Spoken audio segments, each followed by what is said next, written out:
Welcome. Welcome to a presentation by the Arte Collective, uh, where we're discussing how we're driving innovation towards sustainable and resilient communities on some of the properties that we're engaged with. My name is Christopher Carford. I'm a landscape architect and planner working for Denton House Design Studio, which is the design arm of the Arte Collective Development Company. I'm joined today by Natalie Ellis and Joe Pruden, who were introduced prior. Let's see that. There we go. A little bit about the Arte Collective. The Arte Collective is founded upon the design ethos and award-winning team of Denton House Design Studio. Our team, the Arte Collective, brings together decades of experience across architecture, planning, and land development. What began as an interior design studio has evolved into a vertically integrated team shaping luxury communities worldwide. With over 25 years of experience working in more than 30 developments globally, we have learned a lot about land development, planning, and design, and have developed an ethos and approach to community building.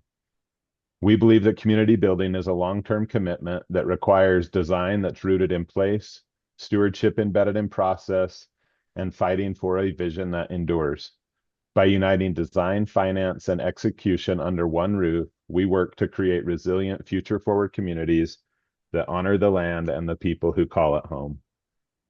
Some of the markets that we've worked within, black dots are projects that we've had, areas where we've had projects within. White dots are currently active projects, and then the logo showing our offices, headquartered in Salt Lake City, Austin, Texas, the Cabo Corridor, and Hawaii North Shore. Couple projects that we're going to focus on today are Arte Collective developments. The first is a luxury community in the distinct location northwest of Austin, Texas, in the Texas Hill Country. This is an 880-acre community that preserves over 50% open space through recreational uses, firewise design, trail corridors, and other methods of creating usable connected open space. This project sites approximately 400 homes ranging from 2,300 square feet to about 7,200 square feet and luxury amenities within and adjacent to those home sites.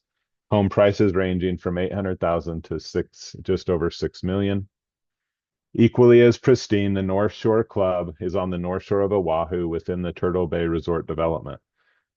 This residential community, surrounded by over 500 acres of conservation land, is a community that's envisioned and built around coastal rehabilitation and understanding the endemic and native ecosystems that we can begin to rehabilitate this site that's been intruded by invasive species for the last generation. Showcasing 95 residences across 19 beachfront units or buildings. These homes range from 3,000 to 6,000 square feet and are starting at $7.5 million. The master plan of Laura Loma showing this conservation subdivision, a network of connected open space, showcasing trails, the golf community with golf course architect David McClay-Kidd, and amenities. So programming this open space is critical, and creating this connection to open space from the residential home sites is critical to what we're trying to achieve in preserving this open space.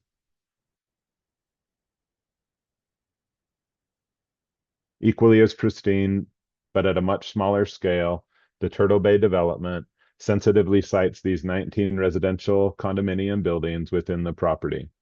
Using an enhanced setback of up to 350 feet and almost 60% open space, we've worked to provide plenty of space for coastal rehabilitation, reestablishing the dune vegetation for both the primary and secondary dune systems.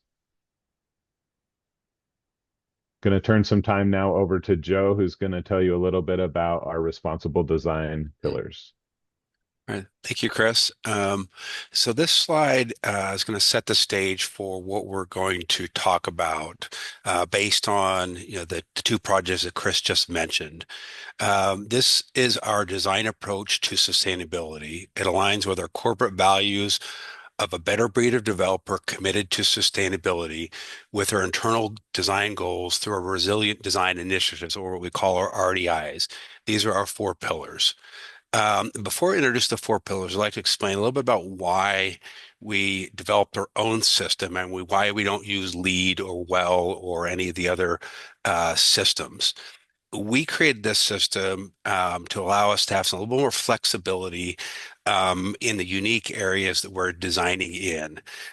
This allows us to adapt our pillars to each development's unique needs, prioritizing resilience and sustainable specific to its location and community. Our RDIs are basically set up for four user groups: for our design and construction teams to promote holistic collaboration for integrated solutions, to do the right thing for the global community, for our owners and represent our client representatives to ensure sustainable commitment, long-term values, and cost decisions. And then thirdly, for our community marketing, where we use these to attract the right clients, the right homeowners that mesh with our goals to ensure longevity and commitment to the principles. Our RDIs operate as not four separate pillars, but overlapping principles. And then there are collaborative systems driving our entire design department's choices. Every component builds on the idea of a resilient design community, fostering sustainability interconnectedness. The first pillar is harmony with nature, where our designs are integrated seamlessly with the site, community, and context, enhancing well-being through nature-based experiences through materials and environmental harmony. The second is resource synergy, which is inspired by nature's sun, water, wind, and earth to design a building which with a balance incorporating both active and passive sustainable measures, focusing on holistic energy efficiency, waste reduction, and resource conservation. The third focuses on the spaces and the environments within that foster a mental and physical health, blending indoor and outdoor environments with superior air quality, comfort, and vitality.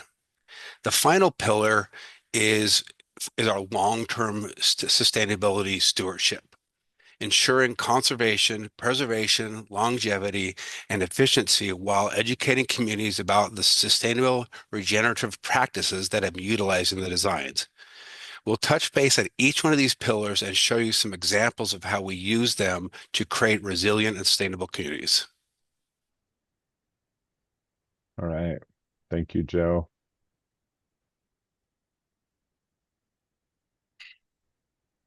There we go. I'm going to just discuss a little bit about harmony with nature. Is the harmony with nature pillar allows us to focus on design that honors the land, its history, and the ecosystems that support it. We found that siting home sites and residential projects that have long views and views of water is important to property values. Additionally, residences that are adjacent to green and public spaces can increase property values by up to 20%. We use this ethos to try to site our homes and our designs around the existing topography, focusing on preservation of native vegetation and really emphasizing site-sensitive planning, where we can try to reduce environmental impact caused by eradication of the biomass, and then preferencing sustainable materials and sourcing those materials from regional sources. Couple of examples of how we've done this within the two projects that we discussed. In Laura Loma was just preservation of open space. The number's a little bit wrong there, but 400 acres of preserved green space within the 880 acre community. Emphasis on firewise design, creating that defensible space, but yet a very limited water regime around the individual structures, then transitioning immediately to native plants, low water plants that ultimately can survive without the application of additional irrigation. So part of this design has included development of a native plant palette and regulating that palette on both amenity designs and construction, as well as residential design and construction. On the North Shore Club, as discussed, we've really focused on eradication of invasive species, enhancing the setback from the coastline beyond the minimum required, and then reestablishment of the native endemic plant species so that the coastal dune can continue to thrive rather than erode. A couple of graphic examples here. Just some native plant palette on the left from the Texas desert, showing and showcasing the aesthetic quality of some of these plants that are very low water use and can still be appealing to users and appealing to place with a much lower water demand. On the right, an analysis of the existing dune ecosystem on the North Shore property. The top graphic shows the existing condition where invasive trees and their leaf litter have eradicated the understory vegetation, which holds the sand in place, allowing wind erosion to erode and undercut those dunes, thus having the dune system eradicated and ultimately the coastline migrating. By enhancing those setbacks and reestablishment or rehabilitation of the native plants, we're working to re-armor the shoreline to create a more resiliency and protection from the wind erosion as well as wave action into the future. As we've reflected a little bit on some of our design ethos as it relates to the horizontal work and planning, is it really is something that needs to be supported at each level of design and financing, as well as implementation. Obviously, lower densities, larger open spaces are going to have an impact on the ultimate build out and pro forma of any given project. Working with the natural topography and preserving existing vegetation can add complexity to roadway and infrastructure planning. Contracting and working with contractors with a very specialized expertise can sometimes present challenges to doing things perhaps a little differently. Integration with an experienced civil engineer is critical to emphasizing this and having the best success for correct implementation. When we are working together as a team, we find a lot of complexity in finding different priorities amongst the different disciplines, and they're often in conflict with one another. So we just have to work with that, and that's why we really find focusing on measuring the important things as part of our responsible design initiatives is critical to the success of our projects. And then when sourcing sustainable materials, and especially with some of the uncertainty and supply chain challenges faced, we've got to be thinking about sustainability and sourcing that material at a very early stage as it affects schedule. Okay, that leads us right into our second pillar, which is resource synergy, where smart systems and natural cycles working together for long-term sustainability. And I guess the key words in this are resources, which we look at our resources as sun, water, wind, and the earth. And then the word synergy is there too, meaning those four elements, we use together in our designs and to work with those and come up with, comprehensive solutions for what we're designing. And you can tell, like below, they said the energy efficient buildings can use up to 50% less energy, and water saving strategies can cut usage up to 30 to 50%. And I'm going to go through a couple examples of how we, utilize these. So the two communities that Chris has mentioned are almost polar opposites in their climate. We have Laura Loma, which is the high mountain area of Texas, which gets very little rain, very has a lot of direct sun, and has a very limited cloud cover. The North Shore is the opposite of that. It has a very constant rain flow, almost twice the amount of rain. The clouds come in and out, so that's limited in the solar usage. and it's more coastal, so it gets beat up by the wind and the rain and kind of the salt kind of aspects of it. So they're opposite in how we treat these communities. The main point for us is to understand the differences in the locations so that we can be responsible with our design choices. Um, this is an example of the kind of systems that we utilized for our golf house in Laura Loma, which is the Texas project. We used a couple of ideas. What we have, like one, the main one is integrated building sciences, where we advanced envelope design, reducing reliance on the MEP of the mechanical systems, while improving indoor wellness. This building is about 35% more efficient than the code due to its envelope and the use of geothermal, and has a 128 kilowatt PVC system, excuse me, that produces all the power for this building and will also supplement some of the other buildings on the site. And then when selecting kind of the big picture design of this, we chose to use CLT, which is a manufactured lumber system. And we use local steel and low carbon concrete, which in this one the project, we reduced our global warming potential by over 50%, lowering the carbon footprint, enhancing sustainability. With additionally with exposing the structure, reducing the added finishes, and expressing the materiality throughout.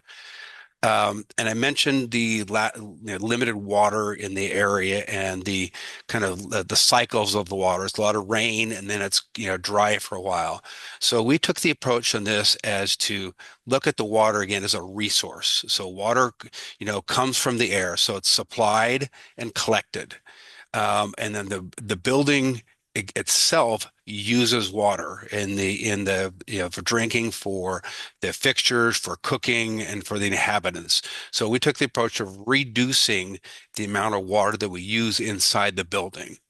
And then additionally, our equipment and produces water. So what we've done is reduce water and then we collect it. And with the equipment, we save that water on an on-site cistern that we've collected from the roof and from the mechanical equipment. And we use it to mitigate the kind of differential between the rain flow to water our plants and our site elements.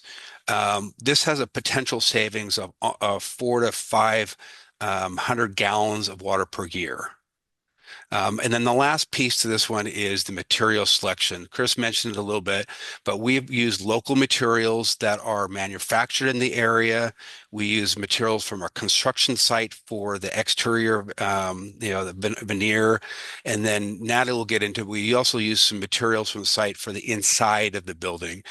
And doing so, we can reduce the material savings and the transportation costs by approximately 3 million ton miles of transportation.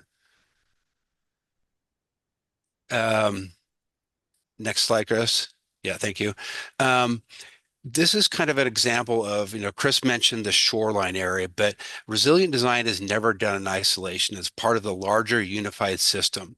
An integrated team in our office combined with strategic partners with our MEP and structural and site specialists allows us to come up with the right solutions. Our vertical integration of all departments, our planning, our landscape, architecture, interior design, finance, and operations, we have a vested interest, all have a vested interest in the resilient design and financial sustainable outcomes, which is critical for the value added of sustainability. And then reflecting on our lessons learned, what we can do is balancing the performance with a cost and systems of compatibility, analyzing and spending the budgets in the correct areas to reduce the cost in other areas, i.e. the envelope and mechanical systems, is one way we kind of balance those costs. And we can evaluate the correct and most cost-effective areas to spend the money for each climate and each site resources. There is no magic button for, push the button and you have a solution for that location. We talked about the regional sources of water, which is critical to Texas, but not so important in the Hawaii area. And we try to meet the demands early and determine what is important to each of those local communities and maximize every drop of opportunity and take the time to research and come up with, local solutions. One last thing is we try to, when we're working on these homes, these communities, we often initiate packages in these homes or upgrades that allow an owner to take ownership of what is in their home. We have wellness packages we'll put together. We have advanced sustainability packages, energy efficiency packages, so that the owner can think long term and balance their kind of long-term and short-term needs.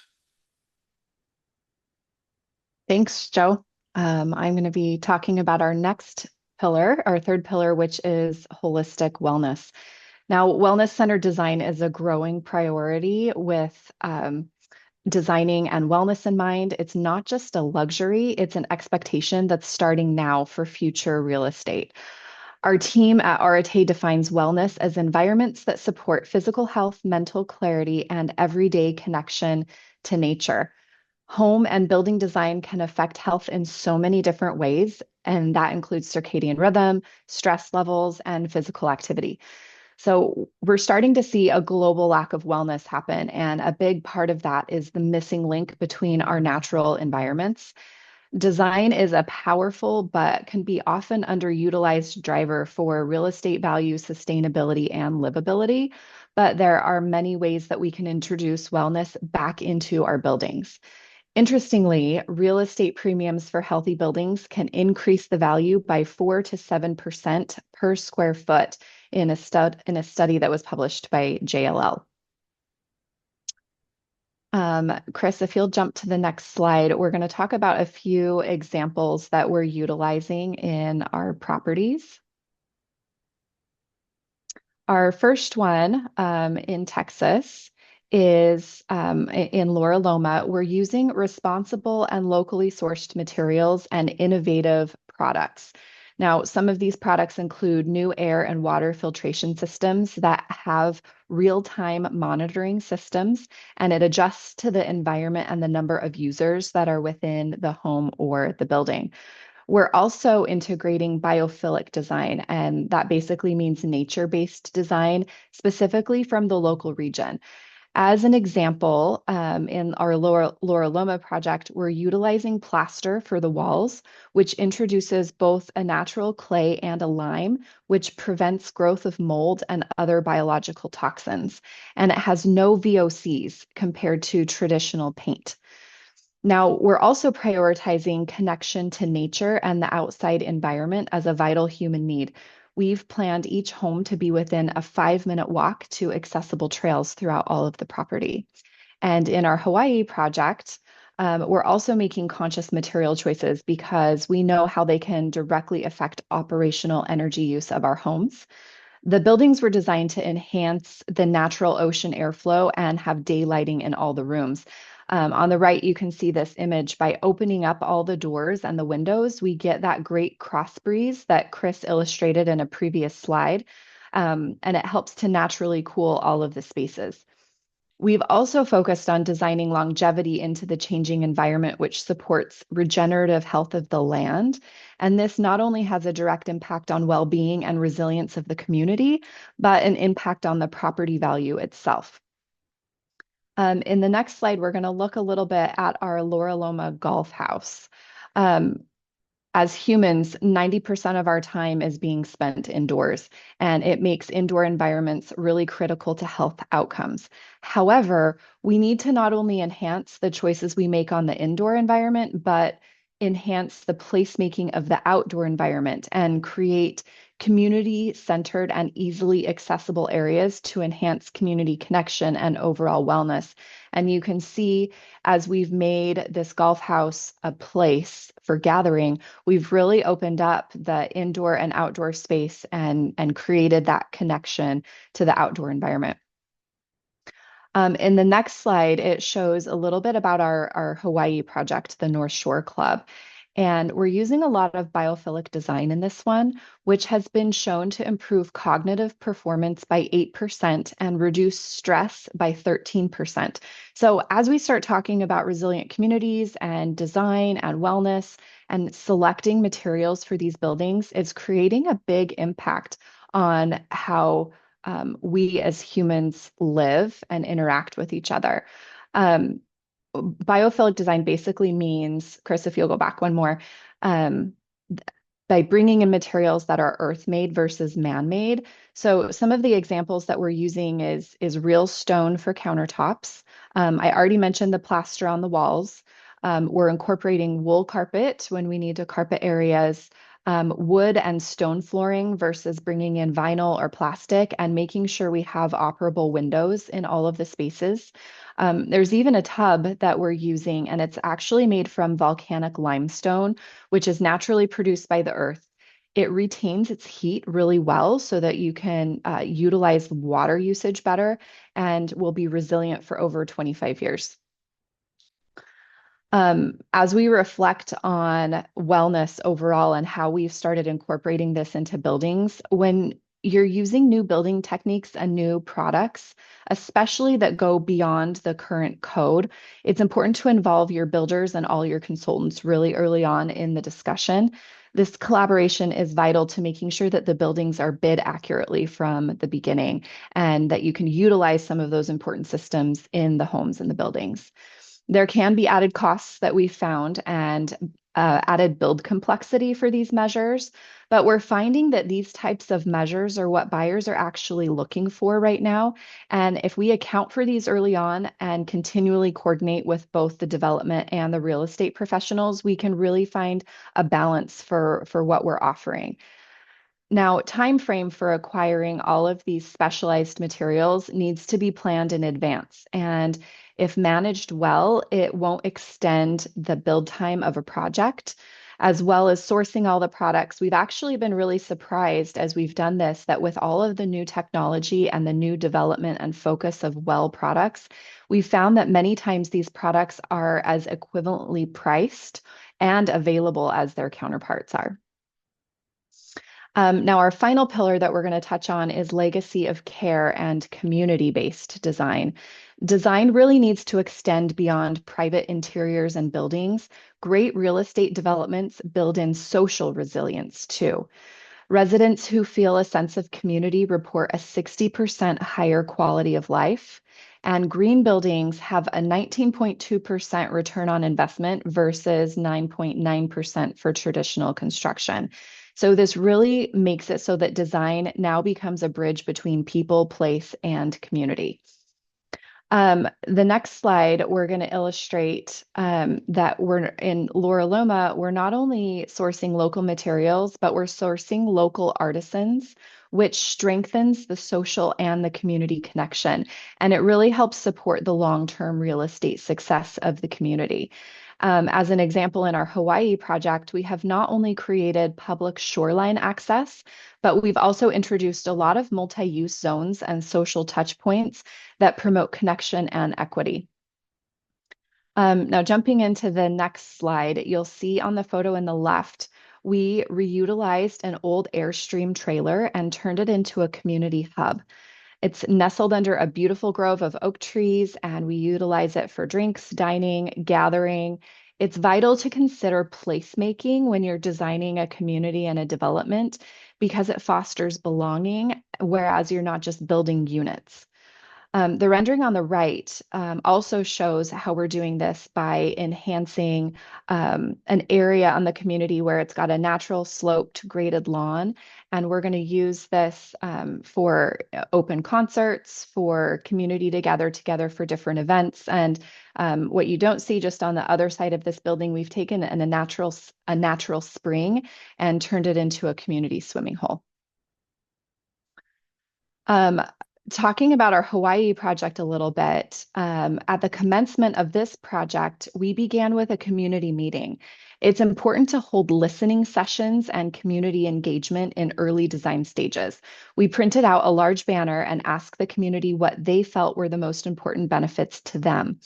We need to design with the communities and not just for them.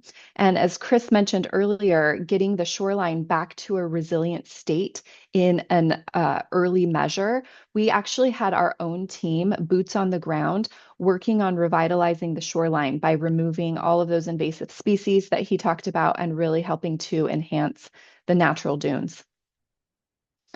Now, as we reflect on how we achieve this legacy of care, it really becomes important to involve property professionals. Everyone has to contribute for its success.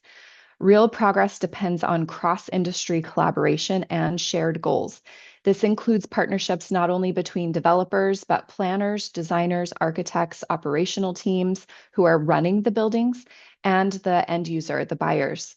This means that we need to create a lot of communication and training, both through education and storytelling of what the place is. This engages everyone who's contributing to the project and makes all the end users of the project connect with both place and community that they're really proud to be a part of. And then finally, as I've mentioned before, our last slide right here in this section, if these partnerships are a strategy, if these partnerships are brought together at the strategy table, and we're not bringing people on just at the end as finishers, we do more than just design a space. We actually shape people's futures. And studies have shown that companies who engage in collaboration and innovation are 5 times more likely to achieve breakthrough performance and 30% faster in bringing solutions to the market. And then let's see, we're going to have Joe or Chris jump in on these action steps that we take next.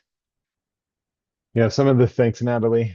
Some of the things that we've learned that just help us keep our eye on the prize, especially when we're keeping ourselves accountable for this long-term commitment to the communities. But we think these principles can help others guide their steps and their processes in design and development. So the first is to embed principles early. That's one of the reasons why we felt so passionate about developing the Responsible Design Initiative as our own community or as our own company initiative to embed those principles early in all of our design efforts, regardless at what stage the project's in. Measure what matters, we think is important too. As Joe mentioned, there's just such diverse community climate wherever you go, that there are different levels of what matters most in different locations. One of the things that's kind of near and dear to my heart is designing with empathy. We see that across the board with our design teams as we focus on client needs and designing with our client in mind and the empathy around what their needs are.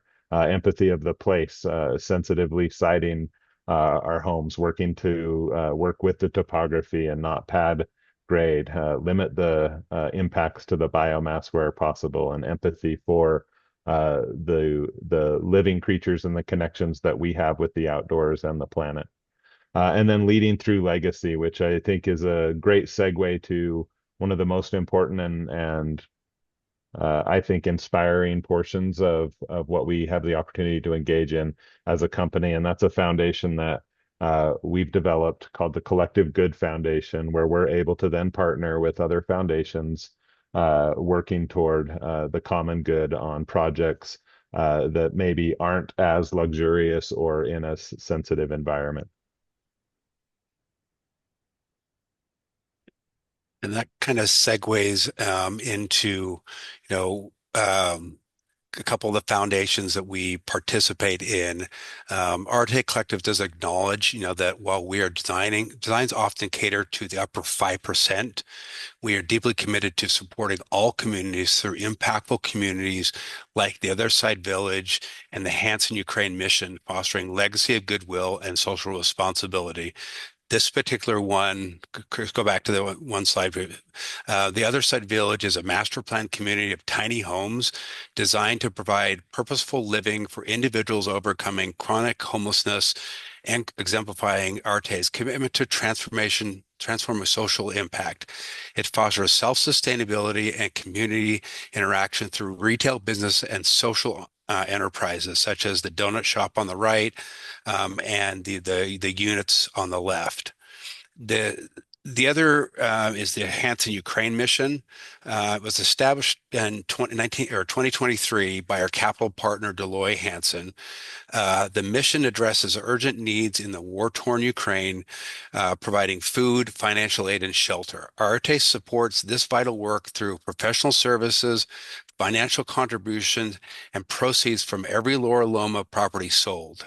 Together, we have helped create single-family homes, multifamily homes, and a community orphanage, fostering resilience and long-term impact resilience for that community. If you'd like to know a little bit more about these, there's QR codes on there, to kind of just download and kind of look at what those are. Thank you, Joe. We just want to end by letting you know that our focus is long-term and goes beyond just the design, but rather focuses on how do we implement, how do we work with the community, how do we develop expertise, who are the other professionals that we can bring to the table to help us in the execution and ultimately creating long-term community. Because we found when we prioritize people, planet, and place, when we design with purpose, we don't just create better buildings, we create better lives. We'd just like to thank you for joining, and I think we can transition to some questions now. There are a couple questions that have entered the chat here, and I can help facilitate some of these. So I think the first one that came in, what are some of the sustainable solutions that will become standard practice? Or Natalie, do you want to start that off?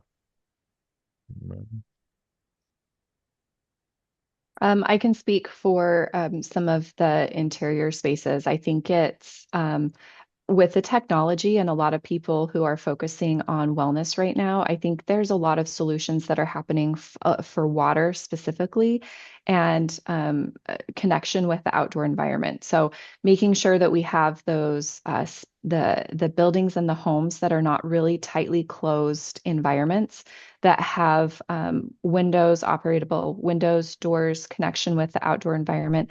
And a lot of water solutions are happening where it's able to clean the water that's coming into the house as well as the communities and the developments.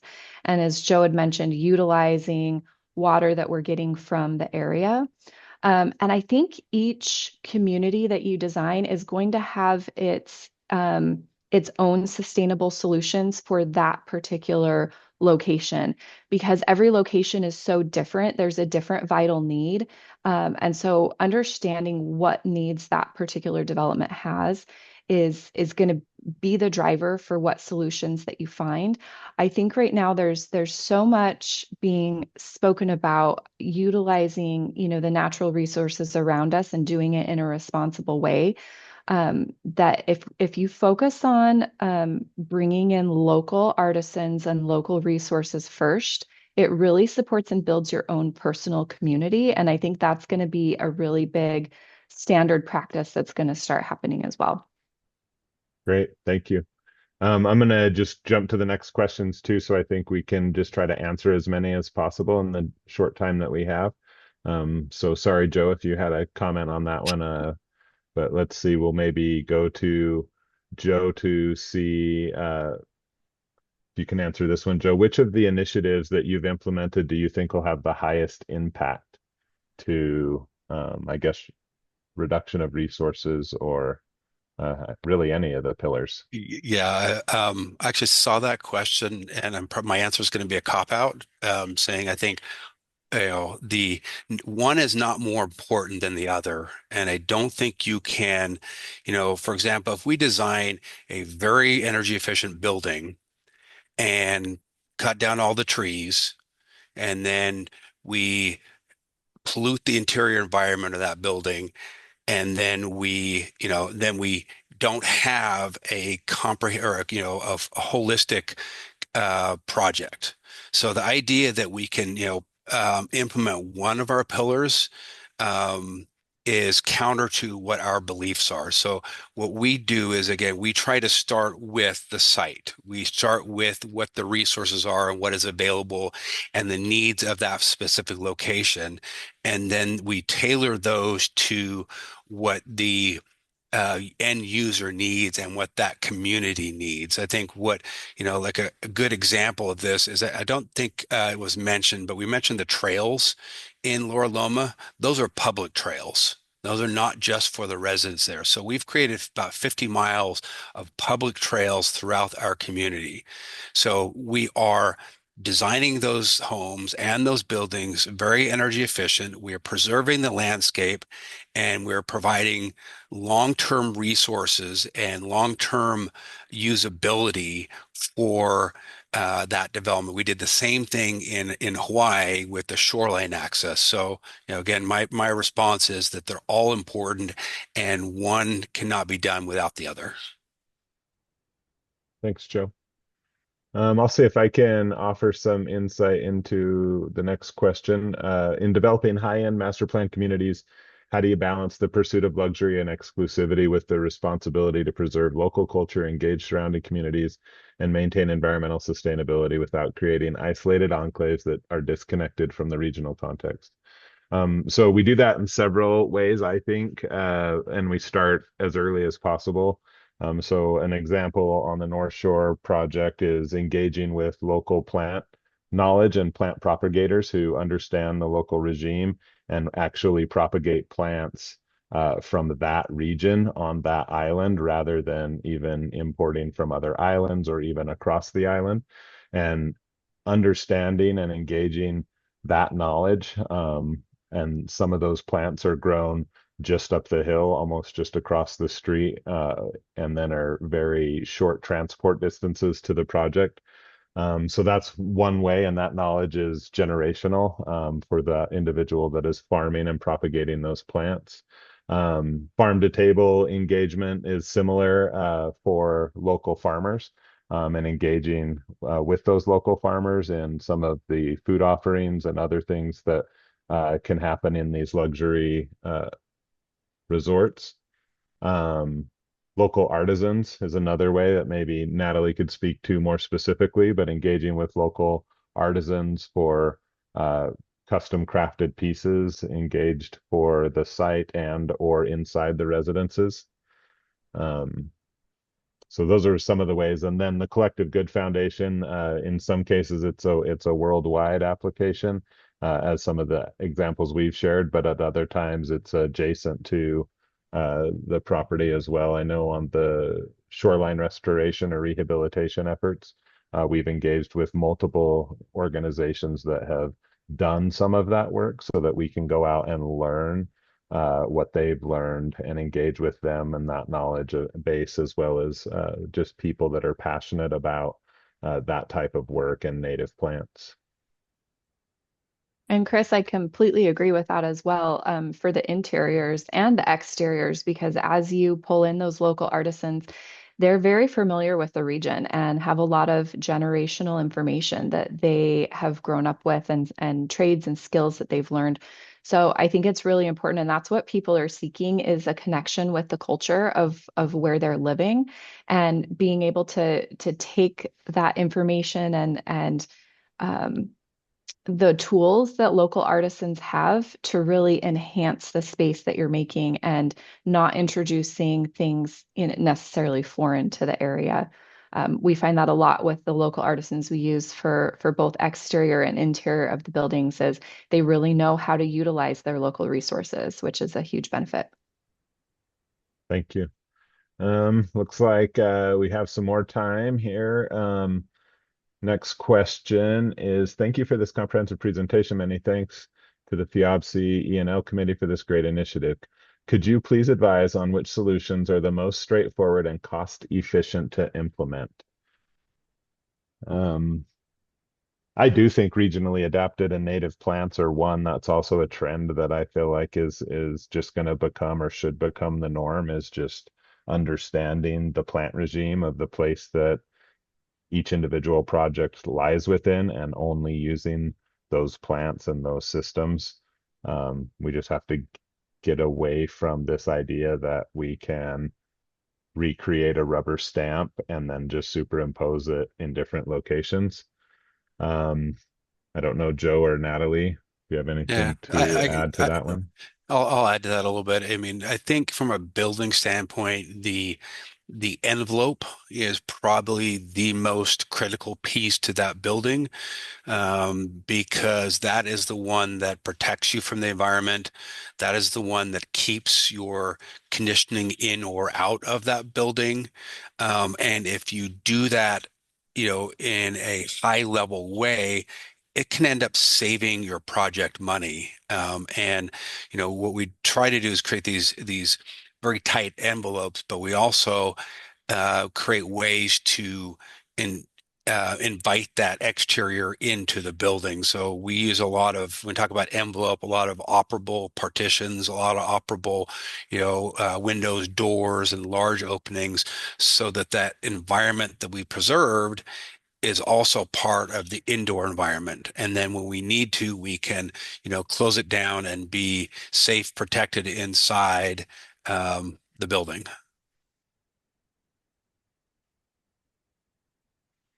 Great. Thank you, Joe. Next question. What drives you personally to think and design with empathy? I'll take a stab at this really quick, and then you guys can add if you'd like to. For myself personally, I've been designing for 25 years, but have found recently that I have been diagnosed with a lot of chronic illnesses, and that's been due to a lot of the environments that we've been in, and some of the chemically based materials and the disconnection from nature. And as I've been working through solutions for healing from some of these chronic diseases, the answer a lot has been earth and nature and connection back to all of these basic materials.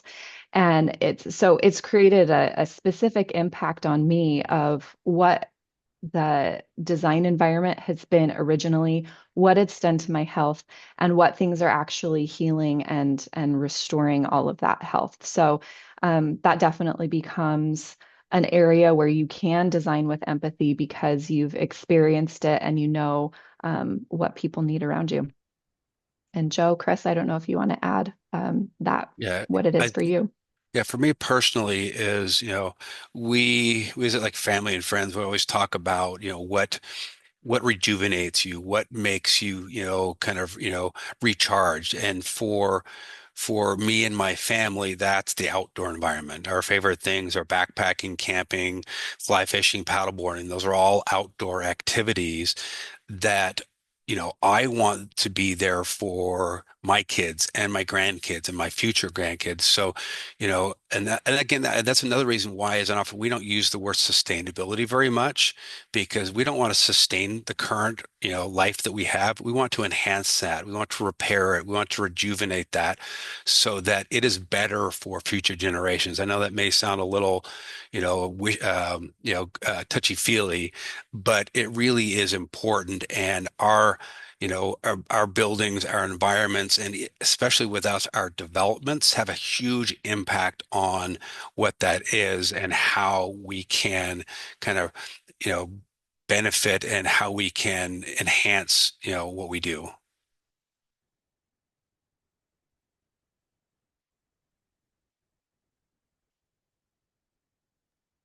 Chris, you're Maybe on mute. time for one last question before we end the webinar. Okay, it Go looks ahead. like there is one left in the chat.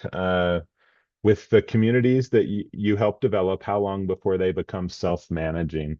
And I could probably at least initiate some of that. So we found, as the Arte Collective, With Denton House Design Studio as an extension, we typically will spend about a year or up to 24 months analyzing, planning, kind of getting a good financial thesis put around a project. Once that project is funded and we move to development, that transition to, I guess, self-managing at the development level is as fast as we can make it. So that first step would be hiring some of those managing directors. And then as growth is required, that team grows. So the development uh, gets put on the ground within 12 to 24 months, development team on the ground. And then a little bit of that is dependent upon velocity from that point forward. Ultimately, to be an operating community and self-regulating, depending on the jurisdiction that it's within, that can take easily probably 5 to 10 years. And then I guess once operating, I don't know if there's anything additional to add beyond that, Natalie, as that transition happens to operations. Yeah, I don't know any specific dates on that, but it's a focus that, and as I spoke a little bit earlier, is that you need to have that communication and the teaching and the storytelling early on so that it can become self-managing as soon as possible. Because as you have both the end users, the community, the buy-in, everybody takes their portion, and it can become self-sustaining and self-using really quickly. And one of the things that we've actually seen in the good that we're helping with in Ukraine and donating to that project is it really is community based, and there's everyone works together. Everybody is making an impact together with each other and supporting each other. And so you really start seeing communities like that become self-sustaining very quickly in a short amount of time when you're all focusing on the common good. Great, thank you. Well, I do think that looks like the end of the questions. We Yeah. would just like to thank you again.